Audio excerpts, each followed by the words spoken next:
नयाँ भिडियो क्लासको पर्खाइमा रहनुहुने सम्पूर्ण दर्शक तथा विद्यार्थी भाइ बहिनीहरुमा सर्वप्रथम आजको यस भिडियो क्लासमा स्वागत गर्न चाहन्छु र आज पनि एउटा महत्त्वपूर्ण विषयवस्तु लिएर म डीआरसी सर उपस्थित भइसकेको छु। आजको विषयवस्तुमा मैले चाहिँ एउटा महत्त्वपूर्ण टपिक्स बिजनेस प्लान जसलाई हामी व्यावसायिक योजना भनेर बुझ्न सक्छौं हो यो व्यावसायिक योजना यो बिजनेस प्लान सँग सम्बन्धित रहेर आजको यस भिडियो क्लासमा हामीले केही नयाँ कुराहरू जान्ने बुझ्ने प्रयत्न गर्नेछौं। त्यसैले आजको यस भिडियो क्लासमा हामीले चाहिँ यी कुराहरूलाई छलफल गर्नेछौं। नम्बर 1 मा व्हाट इज बिजनेस प्लान व्यावसायिक योजना के हो यो किन आवश्यक छ है कुनै पनि व्यावसायिक सुरुवात गर्नु पर्दा कुनै पनि व्यवसायको सुरुवाती अवस्थामा यो बिजनेस प्लान किन आवश्यक छ हो यो कुराहरू बुझ्नेछौं। त्यसपछि दोस्रोमा हामीले चाहिँ यसको स्कोप अफ बिजनेस प्लान यसको क्षेत्रहरू बुझ्नेछौं र अन्तमा थर्ड नम्बर पोइन्ट्समा आज हामी चाहिँ बिजनेस प्लानका महत्त्वहरू सिग्निफिकेन्स अफ बिजनेस प्लान त यो तीनवटा महत्त्वपूर्ण विषयवस्तु आजको यस भिडियो क्लासमा हामीले छलफल गर्नेछौं। त्यसैले सुरुदेखि अन्तसम्म यो भिडियो क्लास हेर्नुहोला। त जाउँ सर्वप्रथम बिजनेस प्लान भनेको के हो what is business plan. Business plan भनेको कुनै पनि व्यवसाय सुरुवात गर्नुभन्दा पहिले कुनै पनि व्यवसाय सुरुवात गर्नुभन्दा पूर्व त्यो व्यवसायमा के कस्ता गतिविधिहरू कति इन्भेस्ट गर्ने को मिलेर गर्ने कस्ता किसिमका स्वरूपका व्यवसाय सञ्चालन गर्ने कस्ता किसिमका प्रोडक्टहरू डेभलप गर्ने कस्ता किसिमका प्रोडक्ट बनाउने कहाँ डिस्ट्रिब्युट गर्ने यी यावत कुराहरूलाई तयार पारेर यावत कुरालाई व्याख्या विश्लेषण गरेर तयार पारिएको पूर्व खाका पूर्व निर्धारित लक्ष्य प्राप्त गर्नको निमित्त तयार पारिएको पूर्व खाकालाई चाहिँ हामी बिजनेस प्लान भनेर बुझ्न सक्छौं। त्यसैले हामीले बिजनेस प्लान भनेको के बुझ्यौं कि कुनै पनि व्यवसाय कुनै पनि बिजनेस सुरु गर्नुभन्दा पहिले नै यो बिजनेसमा यस्तो किसिमको गतिविधिहरू यस्ता किसिमका प्रोडक्टहरू यति जना मान्छेहरू यति लगानीमा व्यवसाय सञ्चालन हुनेछ भन्ने कुरा जुन पूर्व निर्धारित एउटा चाहिँ फ्रेमवर्क तयार पारिन्छ खाका तयार पारिन्छ जसलाई नै हामी बिजनेस प्लान भनेर बुझ्न सक्छौं।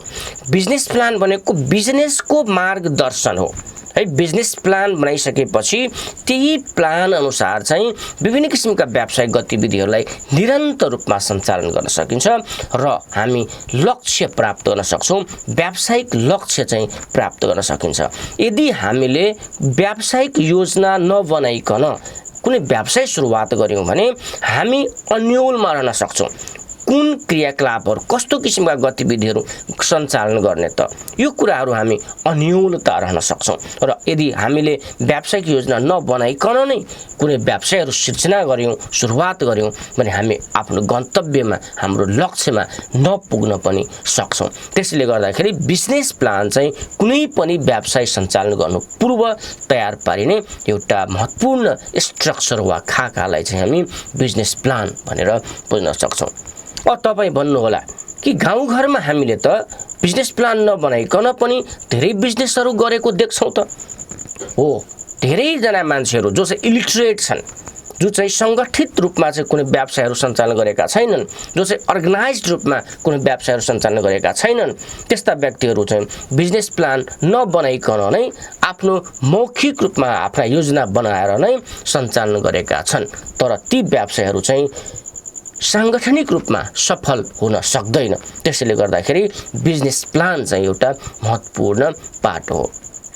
यसलाई हामी मार्गदर्शक मार्ग निर्देशक पनि भन्न सक्छौं। यसले बिजनेस प्लानले हामीलाई यो काम गर है यो काम यति समयसम्ममा गर है यस्ता किसिमका वस्तुहरू प्रोडक्ट गर है यस्ता किसिमका चाहिँ क्रियाकलापहरू सञ्चालन गर्नुपर्छ है भन्ने कुरा चाहिँ यसले हामीलाई मार्गदर्शन गरिरहेका हुन्छन् र हामी चाहिँ हाम्रो चाहिँ क्रियाकलापहरू चाहिँ व्यवस्थित रूपमा लक्ष्यसम्म पुर्याउन सफल हुन सक्छौं। त्यसैले बिजनेस प्लान चाहिँ एउटा महत्त्वपूर्ण पार्ट हो जुन अति आवश्यक छ। हामी जाउँ यसको सम्बन्धमा विभिन्न विद्वानहरूले पनि परिभाषाहरू दिएका छन् ती विद्वानहरूको परिभाषालाई पनि हामी हेरौँ।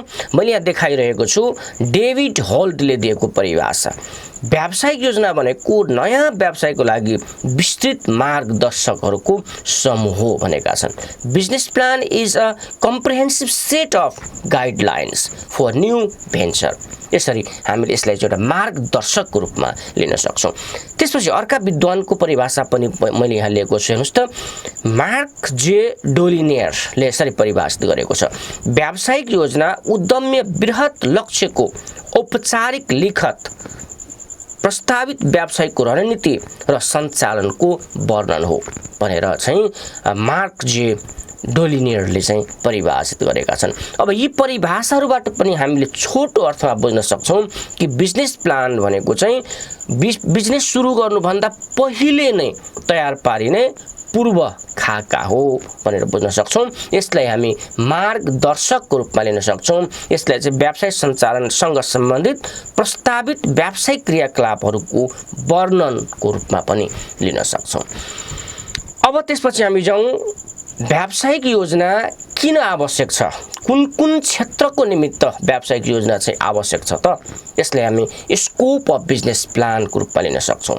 स्कोप भनेको चाहिँ बिजनेस प्लान कुन कुन क्षेत्रको निमित्त उपयोग गर्न सकिन्छ, कुन कुन क्षेत्रमा प्रयोग गर्न सकिन्छ, हो त्यो प्रयोग गर्न सकिने क्षेत्रहरूलाई चाहिँ हामी स्कोप अफ बिजनेस प्लान भनेर बुझ्न सक्छौँ। त बिजनेस प्लान विभिन्न क्षेत्रमा प्रयोग गर्न सकिन्छ। हेर्नुहोस् त, उद्यमीहरूको लागि महत्त्वपूर्ण छ, त्यसपछि इम्प्लोइजहरूले यसलाई प्रयोग गर्न सक्छ, त्यसपछि इन्भेन्टर्सहरूले यसलाई प्रयोग गर्न सक्छ, त्यसपछि ब्याङ्कर्स छ, भेन्चर्स क्यापिटलिस्ट छ, सप्लायर्सहरू छन्, कन्ज्युमर्सहरू छन्, कन्सल्टेन्ट्सहरू छन् र एडभाइजर्सहरू छन्, त्यसपछि चाहिँ गभर्मेन्ट एजेन्सिजहरू छन्। त यो क्षेत्रको निमित्त चाहिँ बिजनेस प्लान महत्त्वपूर्ण छ। एउटा उद्यमीको लागि बिजनेस प्लान किन महत्त्वपूर्ण छ भने उसले आफ्ना गतिविधिहरू कसरी सञ्चालन गर्ने भन्ने कुरा चाहिँ बिजनेस प्लानमा स्पष्ट रूपमा लेखिएको हुन्छ र त्यही अनुसार चाहिँ आफ्ना गतिविधिहरू सञ्चालन गर्दा व्यवस्थित रूपमा आफ्ना व्यवसायलाई चाहिँ अगाडि बढाउन सक्षम हुन्छ। त्यसैले उद्यमीको लागि यो महत्त्वपूर्ण छ, कर्मचारीको लागि पनि महत्त्वपूर्ण छ। अब इन्भेस्टर्सको लागि किन महत्त्वपूर्ण छ, लगानीकर्ताको निमित्त बिजनेस प्लान किन महत्त्वपूर्ण छ कि बिजनेस प्लानमा व्यवसायका हरेक गतिविधिहरूको सारांश लेखिएको हुन्छ। त्यसैले लगानीकर्ताहरू चाहिँ त्यो बिजनेस प्लानको अध्ययन गरेर यो चाहिँ यस्तो किसिमको अर्गनाइजेसन रहेको छ, यसले यस्तो किसिमको प्रडक्टहरू चाहिँ डेभलप गरेर डिस्ट्रिब्युट गर्ने व्यवसाय हो र यसको सम्भावना यस्तो छ है, यो चाहिँ राम्रो प्रफिट दिने अर्गनाइजेसनको रूपमा रहेको छ है भन्ने कुरा उसले बुझ्छ, अथवा अर्गनाइजेसनको डिटेल अध्ययन उसले गर्न पाउँछ र उसलाई चाहिँ लगानीकर्ताहरूलाई चाहिँ त्यो अर्गनाइजेसन, त्यो बिजनेस अर्गनाइजेसनलाई राम्रो बुझे, राम्रो लागे उसले चाहिँ त्यहाँ लगानी गर्न सक्छ। त्यसैले लगानीकर्ताहरूको निमित्त पनि यो महत्त्वपूर्ण छ। ब्याङ्कर्सको निमित्त पनि महत्त्वपूर्ण छ। व्यावसायिक अर्गनाइजेसनहरूले त विभिन्न स्रोतहरूबाट, ब्याङ्कबाट, विभिन्न फाइनेन्सियल इन्स्टिट्युटहरूबाट चाहिँ लोन लिने काम गर्दछ। अब लोन लिनेको निमित्त पनि त हामीले बिजनेस प्लान बुझाउनै पर्ने हुन्छ, बनाउनै पर्ने हुन्छ। त्यही बिजनेस प्लानको आधारमा ब्याङ्कर्सहरूले चाहिँ बिजनेसको डिटेल अध्ययन गरेर यसलाई कतिसम्म चाहिँ फाइनेन्स गर्न सकिन्छ, कतिसम्म लोन प्रोभाइड गर्न सकिन्छ भन्ने कुरा डिटर्मिनेसन गर्ने हुन्छ। त्यसले गर्दाखेरि ब्याङ्कर्सको निमित्त पनि यो महत्त्वपूर्ण छ। त्यसैगरी सप्लायर्सको निमित्त, कन्सल्टेन्टको निमित्त, सल्लाहकारहरूको निमित्त र सरकारी निकायहरूको निमित्त पनि बिजनेस प्लान महत्त्वपूर्ण हो। यसरी यो क्षेत्रहरूको निमित्त चाहिँ बिजनेस प्लान चाहिँ बनाउनु पर्ने हुन्छ। त्यसपछि जाउँ हामी बिजनेस प्लान किन बनाउने त। कुनै पनि बिजनेस अर्गनाइजेसन सुरुवात गर्नु पूर्व बिजनेस प्लान चाहिँ किन बनाउने, यसको के फाइदा छ, यसबाट हामी के फाइदा प्राप्त गर्न सक्छौँ, यो कुराहरू अब हामी हेरौँ त। बिजनेस प्लानबाट एउटा अर्गनाइजेसनले धेरै फाइदा लिन सक्छ। हेर्नुहोस्, नम्बर 1 मा मैले यहाँ लेखेको छु प्रोभाइड गाइडलाइन्स। बिजनेस प्लानबाट हामीले चाहिँ मार्गदर्शन प्राप्त गर्न सक्छौँ। बिजनेस अर्गनाइजेसन कसरी मुभ गर्ने, कसरी सञ्चालन गर्ने त्यो कुरा चाहिँ हामीले बिजनेस प्लानबाट पाउँछौँ र बिजनेस प्लान अनुसार चाहिँ हामीले आफ्ना हरेक व्यावसायिक गतिविधिहरूलाई स्टेप बाई स्टेप निरन्तर रूपमा सम्पन्न गर्न सक्छौँ र लक्ष्यसम्म पुग्न सक्छौँ। त्यसैले यो एउटा मार्गदर्शक हो, यसले हामीले मार्गदर्शन गरिरहेको हुन्छ भन्ने कुरा हामी यसबाट बुझ्न सक्छौँ। त्यसपछि सेकेन्डमा जाउँ रिस्क म्यानेजमेन्ट। विभिन्न किसिमका जोखिमहरूको व्यवस्थापन गर्न पनि बिजनेस प्लान महत्त्वपूर्ण छ। किनभने बिजनेस प्लानमा विभिन्न किसिमका रिस्कसँग सम्बन्धित विभिन्न कुराहरू चाहिँ समावेश गरिएका हुन्छन् र त्यसलाई चाहिँ कसरी व्यवस्थापन गर्ने, कसरी फेस गर्ने भन्ने कुरा चाहिँ सजिलैसँग प्राप्त गर्न सकिन्छ। त्यसैले रिस्क म्यानेजको निमित्त पनि यो महत्त्वपूर्ण छ। नेक्स्टमा जाउँ, कम्युनिकेसन, सञ्चारको निमित्त व्यवसायका विविध गतिविधिलाई सञ्चार गर्नको निमित्त विभिन्न क्षेत्रका व्यक्तिहरू, विभिन्न अर्गनाइजेसन्सहरूमा पुर्याउनको निमित्त पनि बिजनेस प्लान चाहिँ महत्त्वपूर्ण छ। यही बिजनेस प्लानको अध्ययनबाट यो बिजनेस यस्तो किसिमको रहेको छ, यसले यस्तो किसिमको प्रोडक्ट गर्छ, यस्तो किसिमको टेक्नोलोजी एडप्ट गरेको छ, र मेटेरियल्सहरू यस्तो छ र यो क्षेत्रमा यो डिस्ट्रिब्युट गर्छ है भन्ने कुरो चाहिँ कम्युनिकेसनबाट नै हामी प्राप्त गर्न सक्छौँ। त्यसले गर्दाखेरि कम्युनिकेट गर्नको लागि बिजनेस अर्गनाइजेसनको हरेक क्षेत्रलाई चिर परिचित गराउनको निमित्त कम्युनिकेसन महत्त्वपूर्ण पार्ट हो। त्यसपछि हामी जाउँ एट्र्याक्ट इन्भेस्टर्सहरूलाई एट्र्याक्ट गर्नको निमित्त बिजनेस प्लानले एउटा स्पष्ट खाका दिन्छ। त्यो खाकाको अध्ययन गरेर लगानीकर्ताहरू ढुक्कसँग चाहिँ यो बिजनेस अर्गनाइजेसनमा लगानी गर्दा हामीलाई धेरै फाइदा हुन्छ भन्ने कुरा बुझ्न सक्छ र ऊ चाहिँ निश्चिन्त भएर लगानी गर्न तत्पर हुन्छ। त्यसैले इन्भेस्टर्सहरूलाई पनि एट्र्याक्ट गर्नको निमित्त बिजनेस प्लान महत्त्वपूर्ण छ। त्यसपछि हामी जाउँ इम्प्लिमेन्टेसन, कार्यान्वयन गर्नको निमित्त पनि यो महत्त्वपूर्ण छ।